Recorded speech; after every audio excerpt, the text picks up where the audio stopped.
성탄절 칸타타 하는 것 같죠? 예, 누가 이렇게 부르시나 했더니 우리 세진 형제가, 예, 제가 사각지대에서 안 보였는데, 우리 김영란 권사님이 솔리스트를 했는데, 너무너무 참 귀한 찬양 감사드리고, 임마누엘 찬양대에 감사를 드립니다. 찬양을 들으니까 성탄절이 곧 온 것 같습니다. 예, 우리 곁에 계신 분들에게 성탄절이 곧 옵니다. 예. 발표에 기대합시다. 예, 여러분 이번에 성탄절에 6시에 발표회 24일 날 하는데 다 오시기 바랍니다. 이번에 동아리 발표회도 하고 또 31일 날에는 우리 여선교회 우리 임원들 어저께 오셨었는데 우리 회장님하고 임원들 오셔서 대화하는데 여러분들 떡국도 다 주신대요. 할렐루야. 예, 떡국 드시고 윷놀이도 하시고 여러분들 좋은 시간 가지시기 바랍니다. 마스크 쓰고 하더라도 이번에는 좀 우리가 예전에 했던 것 다 좀 복원하자. 이것이 제 생각이고 하나님께 제 마음에 주신 생각입니다. 그래서 이번 성탄이 여러분들 즐겁고 행복한 성탄이 되길 바라고, 또 우리 안에 또 교제가 비록 아직 코로나가 끝나지 않았지만 마스크 쓴 채로이지만 우리가 교제가 충풍성한 그런 시간이 되기를 소원합니다.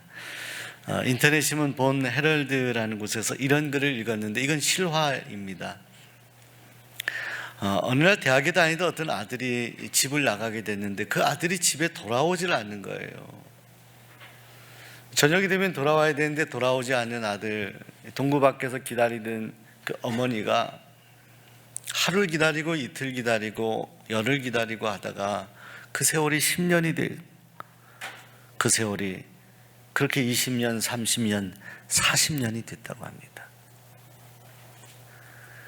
그동안에 그 집에 돌아오지 못하는 아들의 아버지, 저 할머니의 남편 되신 분은 그 아들에 대한 기다림 때문에 속병이 되어서 치매에 걸리고 뭘 기억할 수 없는 그런 상태에 이르는 그런 남편. 그동안 삶이 굉장히 또 좋아졌다는 거예요. 그 근처가 개발이 돼가지고요, 뭐 땅값이 굉장히 올라가지고 저 할머니가 아주 벼락부자가 되셨대요. 근데 할머니는 거기에 관심이 없어요. 오직 아들에게만 관심이 있어요. 여러분, 자녀를 두고 있는 여러분 그렇지 않겠습니까? 여러분, 제가 그동안 뭐 신학교 감신에서부터 또 대학원, 연대 대학원 다닐 때 신학대학원, 또 유학 가서 공부할 때 많은 수업을 받고, 그런데 제가 기억이 나는 한 과목이 있어요. 클레아몬트 신학교 유학 갔는데 거기 클레멘트라고 하는 교수가 있습니다. 꼭 그 뭐죠? 산타클로스 할아버지 같이 생긴 교수님이 계셨는데 그 교수님이 개설했던 과목이 하나 있었습니다. 그것이 뭐냐면 잃어버린 사람들을 위한 치유 상담이었어요. 그건 뭐냐면 우리가 오늘 공성란 권사님 이렇게 소천하셔서 이렇게 헤어지면 서운한 마음이 있죠. 그런데 장수하시고 헤어져도 이렇게 서운한 마음이 있는데 집을 나가거나 잃어버려서 찾지 못하는 가족들에 대한 아픔, 인간에게 가장 그리움과 가장 마음이 극심하게 고통스러운 일은 행방불명을 모르고 생사를 모르는 가족에 대한 기다림이라는 거예요. 그래서 그분들 위한 치유 상담을 어떻게 하는지에 대한 수업을 들은 적이 있습니다. 제게 참 많은 유익이 되었던 수업입니다. 사랑 여러분, 이 할머니는 모든 풍요로운 삶 가운데 이렇게 지내고 살아갔지만 그 할머니 마음에는 여전히 이렇게 뭉쳐진 그런 아픔이 있는 거잖아요. 아들을 매일 40년 동안 기다렸는데 앞으로도 기다리겠노라고 지금도 문 밖에서 기다리고 찾고 있는 거예요. 막연한 기다림, 누군가 돌아올 것이다라는 예상은 하지만 정말 그것을 확신할 수 없는 그런 기다림을 우리가 기다릴 때 얼마나 마음이 힘들고 어렵겠습니까? 그런데 사랑하는 여러분, 구약 성경의 말씀은 아주 쉽게 짧게 말씀드리면 그 기다림에 대한 이야기예요. 왜 우리가 누군가를 기다려야만 하는지에 대한 인생에 대한 해석이 구약성경입니다. 끊임없이 반복하여지는 인간의 죄악과 하나님에 대한 배반들, 수없이 반복되는 이 죄악들 가운데 인간 스스로가 그 죄를 극복할 수 없는 그러한 형국 가운데 하나님께서 우리 인간을 포기하거나 버리지 아니하시고 우리 인생들에게 그 죄를 극복할 수 있는 소망을 주시겠다, 그 해결을 하실 메시아를 보내겠다라고 하는 것이 바로 구약 성경의 말씀입니다. 근데 우리 하나님의 약속대로 그분이 이 땅에 오셨습니다. 예수님이 우리에게 오셨어요. 자, 하나님은 전능하신 하나님이십니다. 하나님은 우리의 생명을 지으시고 만드시고 이 세상의 모든 질서를 다스리시는 하나님이십니다. 네, 여러분, 하나님께서 전능하시다라는 고백만으로 충분하지 않아요. 왜냐하면 세상에도 그렇잖아요. 능력이 있다라는 것만으로 사람이 충분합니까? 마음껏 돈을 쓸 수 있고 마음껏 권리를 행사할 수 있는 것만으로 충분합니까? 그렇지 않잖아요. 그 사람이 어떤 마음을 가지고 어떤 태도를 가지고 주변의 사람들을 바라보고 대하고 살아가느냐 하는 것이 더 중요할 수 있는데, 우리 하나님은 전능하신 하나님, 우리 생명의 주인 되신 하나님, 우리 인생의 주인 되신 하나님이실 뿐만이 아니라 그 전능하신 하나님은 오늘 우리를 사랑하시는 하나님이십니다. 우리를 사랑하시는 하나님. 그래서 보내신 분이 바로 예수 그리스도이십니다. 우리 주변 분들에게 하나님은 당신을 사랑하십니다. 하나님 분명히 사랑하셔. 하나님 여러분을 사랑하십니다. 이 요한복음에 보면 그래서 예수님을 보내셨는데 그 백성들이 예수님을 영접하지 않았다는 거예요. 하나님은 정말 고심하며 하나님께서 우리 인생을 위해 선물을 보내주셨는데 많은 인생들이 그 예수님을 영접하지 못했다. 영접에 실패한 인생들에 대해 성경이 말씀합니다. 오늘 여러분은 예수님을 마음으로 구주로 영접하신 줄로 믿습니다. 그 예수님을 보내주시겠다라고 했던 그 선언, 그 약속이 이루어졌는데 그것을 가장 먼저 느꼈던 사람이 누구일까요? 알았던 사람이 예수님의 어머니와 아버지죠. 왜? 예수님의 어머니 마리아가 임신을 하게 됩니다. 여러분 누가복음에 보면요, 마리아가 당황이 돼요. 아니 여러분 생각해 보세요. 남자아내가 남자를 알지 못한다 표현하는데 남자 동거한 일이 없는데 아이가 생긴다 생각해 보시기 바랍니다. 이게 얼마나 당황스러운 일이에요. 정말 미칠 노릇이잖아요. 나는 그런 일이 없이 그냥 깨끗한 처녀로 이렇게 살아가는데 아이가 생기는 거예요. 그런데 그런 마리아에게 주님께서 천사를 통해 말씀하잖아요. 이것이 너의 생명이 아니라 우리 인생의, 우리 인간의 백성을 구원할 구세주 메시아이다 말씀입니다. 구원자다 말씀입니다. 그 생명은 사람이 사람을 만나서 생긴 생명이 아니라 그 생명은 성령으로 잉태된 생명이다. 여러분 성령을 믿으십니까? 그 하나님의 역사하심을 믿으십니까? 근데 마리아가 그 놀라운 그런 음성을 듣고 그걸 믿어요. 근데 문제는 뭐냐? 마리아와 정혼했던 요셉이 문제잖아요. 요셉. 마리아는 스스로 알잖아요. 이 생명이 어떻게 생긴 걸 알잖아요. 정확하게 알잖아요. 여러분 성경에 보면 요셉이 이 소식을 듣고 너무나 당황스러워합니다. 성경에 나와 있지 않지만 제가 그렇게 생각하는 거예요. 요셉도 사람이기 때문에 정혼하였던 그 여인 마리아에게 아이가 생겼다라는 그 소식을 듣고 얼마나 당황했을까요? 여러분 당시 정혼이라는 것은요 지금의 약혼보다 더 결속이 강한 그런 아주 강력한 약혼 같은 겁니다. 그래서 정혼한 그 두 남녀가 헤어지게 되면, 정혼을 파기하게 되면 법적 절차를 다 진행해야 됐다라고 합니다. 그런데 이 정혼에서 유대인의 정혼 가운데 아주 특별히 우리가 주목해야 될 사항은 정혼한 다음에는요 한동안 거의 1년 동안 떨어져 지내는 기간이 있다는 거예요. 여러분, 떨어져 지내는 기간이 있었는데 보니까 정은한 여인이 아이를 갖고 있는 거예요. 그 소식을 들었어요. 100%잖아요. 나 말고 다른 누구와 함께 동거하여서 아이를 갖게 되었다라는 것이 분명하잖아요. 요셉에게는 그게 사실적인 증거잖아요. 사실관계가 그렇지 않습니까? 그렇게 이해할 수밖에 없는 것이죠. 마음에 화가 날 만하기도 하고 마음에 낙심하고 절망할 만하기도 합니다. 어떻게 표현할 수 없는, 주체할 수 없는 감정이 이 요셉의 마음에 흘렀을 가능성이 있습니다. 그런데요, 오늘 성경 말씀은 그 소식을 전해드렸을 때 요셉의 반응을 말씀합니다. 요셉의 반응. 오늘 19절 말씀, 1장 19절 한번 성경을 보실까요? 성경 한번 확인해 보세요. 1장 19절 한번 찾아보고 한번 읽어보겠습니다. 그 남편, 시작. 요셉은 의로운 사람, 저를 드러내지 아니하고 가만히 그 남편 요셉은 뭐 의로운 사람이죠. 의로운 사람이다. 그래서 어떻게 했느냐? 저를 드러내지 아니하고 가만히 끊고자 했다.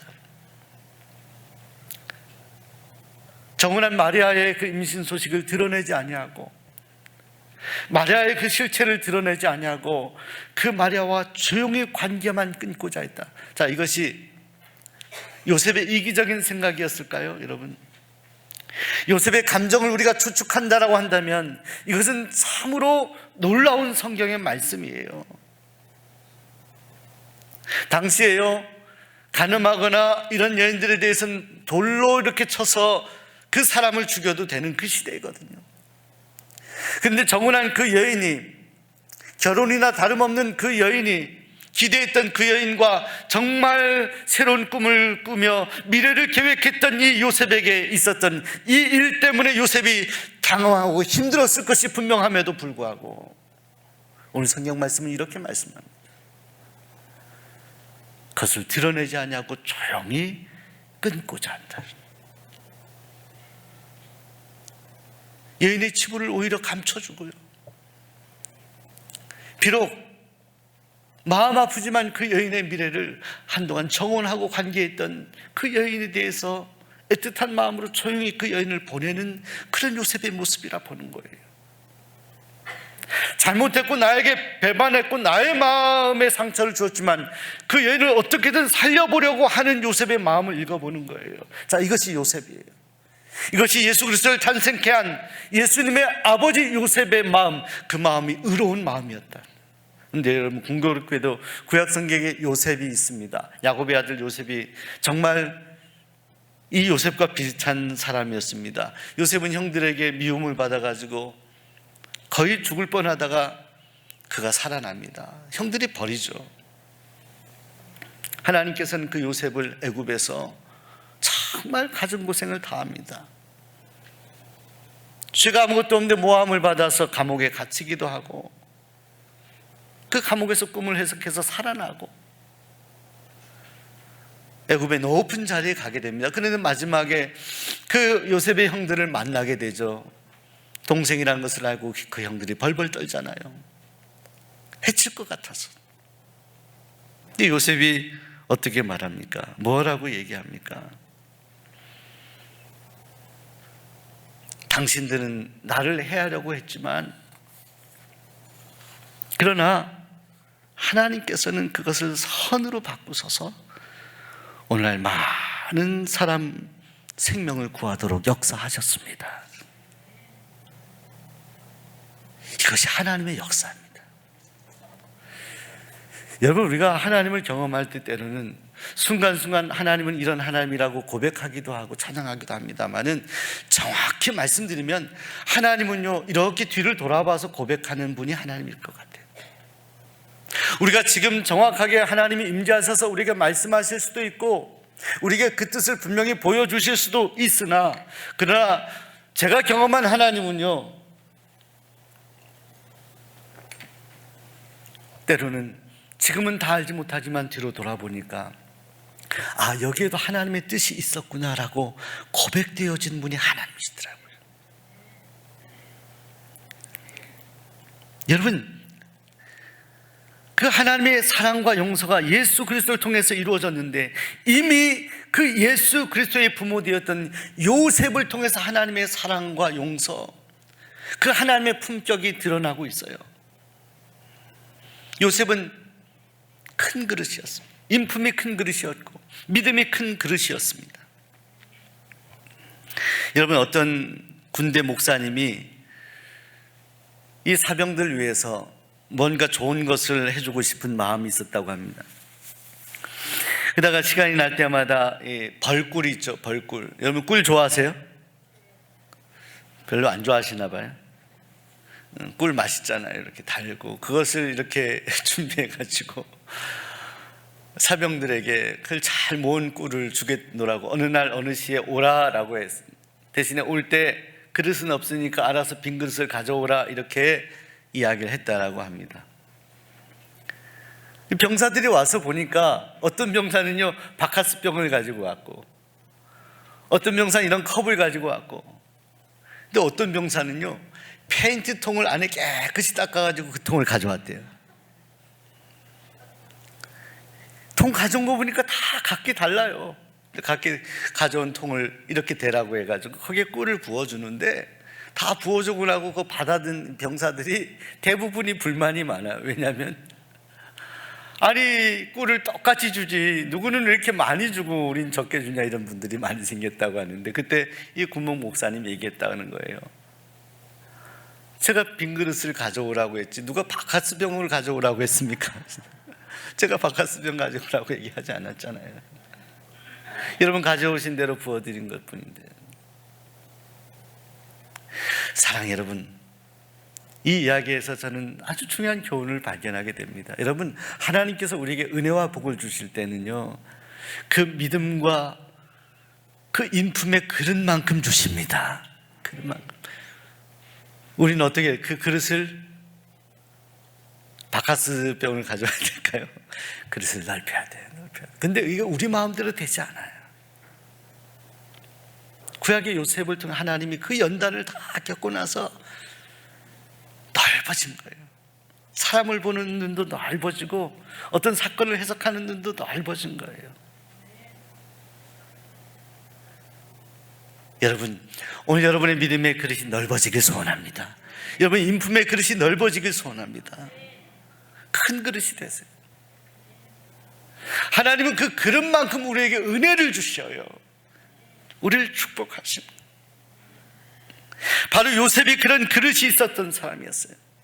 나에게 아픔을 주고 해를 끼하고 도저히 이해할 수 없는 그 여인 마리아에 대한 분노와 좌절과 원망이 가득할 수 있었지만, 그러나 하나님께서는 요셉에게 그 마음을 품게 하지 아니하십니다. 조용히 끊고자. 그런데요, 이때 놀라운 일이 생깁니다.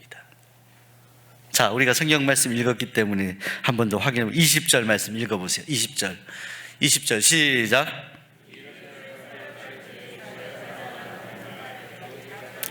요셉아, 내 아내 마리아 데려오기를 무서워하지 말라. 그에게 잉태된 자는 성령으로 된 것이라. 아멘. 이 일을 생각할 때, 이 일은 뭐예요? 마리아가 임신해서 그 여인을 어쩔 수 없이 조용히 끊고자 할 때, 의로운 이 요셉이 그 선택을 하고자 할 때 놀라운 현몽이 주어졌다는, 그렇게 생각하지 마라. 는 그거 아니다. 그 생명은 성령으로 잉태된 것이다. 그 마리아, 사랑하는 여인이 그런 여인이 아니다. 그 여인 데려오기를 주저하지 마라. 그 여인의 생명은 성령으로 잉태된 것이다. 여러분, 우리가 믿음이 있어야 되는 겁니다. 믿음이 어떤 믿음이야? 예수님은 성령으로 잉태하신 분이에요. 최근 신학자들이요, 이 본문을 해석하고 별의별 신학을 다 합니다만, 우리가 타협할 수 있지만 타협하지 말아야 될 것은 예수님에 대한 거예요. 예수님 본질에 대한 거, 복음에 대한 거예요. 예수님은 성령으로 잉태되셨어요. 그 사실을 요셉에게 현몽으로 알려주십니다. 그 놀라운 꿈으로 들려주십니다. 그런데요, 그 꿈을 들려주시는 것과 그 꿈을 믿는 것, 이것은 다른 문제예요. 여러분에게 오늘 밤에도 하나님이 여러분이 가진 문제에 대해서 어떤 분명한 해답을 주실 수 있습니다. 믿으시면 아멘. 하나님이 여러분들에게 현몽을 꾸게 하실 수 있습니다. 믿으시면 아멘 하세요. 지금도 하나님은 살아계시고 역사하시기 때문에. 그런데 문제는요, 오늘 우리에게 현몽으로 계시하시는 그 계시를 내가 그것을 받아들일 수 있는 믿음이 있느냐예요. 하나님의 계시는 우리 앞에 있는데, 그 놀라운 현몽이 우리 앞에 있는데, 오늘 우리가 세속적인 마음으로 그것을 걷어차면 그 놀라운 현몽은 오늘 우리의 것이 될 수가 없어요. 그 놀라운 하나님의 은혜를 우리가 받아들이고 아멘하고 믿음으로 수용할 수 있는 그 태도와 그 중심이 우리에게 필요한데, 바로 요셉은 그런 사람이에요. 자, 그 증거가 어디 있습니까? 자, 요셉이 잠에서 깨어 일어나 주의 사자의 분부대로 행하여 그의 아내를 데려왔으나, 여러분, 마리아를 데려오는 거예요. 여러분, 마리아를 데려가는 요셉의 발걸음을 기억해 보십시오. 그 아내 마리아를 데리고 다시 오는 그 요셉을 기억해 보십시오. 한 걸음 한 걸음을 뛸 수 있었던 근거는 뭐죠? 요셉이 정말로 아내가 깨끗한 여인이었다라고 확신할 수 있었던 근거는 뭐죠? 사람들의 이야기였습니까? 개인적인 판단이었습니까? 어떤 계산적인 생각이었습니까? 무엇이 그 요셉을, 그 여인, 임신한 여인, 자신과 동거하지도 않았던 그 여인, 임신한 그 여인을 데려오게 했습니까? 현몽, 하나님이 들려주신 그 꿈 때문이에요. 자, 여러분, 성도는 바로 이것이 있어야 돼요. 하나님의 백성들은 바로 이것이 있어야 돼요. 일반적인 판단, 우리 상식선에서 판단하는 그런 판단이 아니라 우리가 부딪힌 여러 가지 일들, 나 개인의 일들, 내가 기도하는 일들에 대한 이 현몽이 우리에게 있어야 돼요. 하나님은 그 현몽을 우리에게 주시기 때문에, 그 감동을 우리에게 주시기 때문에 성도에게는 그것이 있어야 됩니다. 교회도 그 꿈이 있어야 돼요. 오늘 새벽에도 설교했지만 여러분, 교회는 믿음의 공동체입니다. 노아 시대에 여러분, 노아에게 방주를 지으라 그랬어요. 날씨 좋고 아무 일도 없는데 누가 방주를 짓습니까?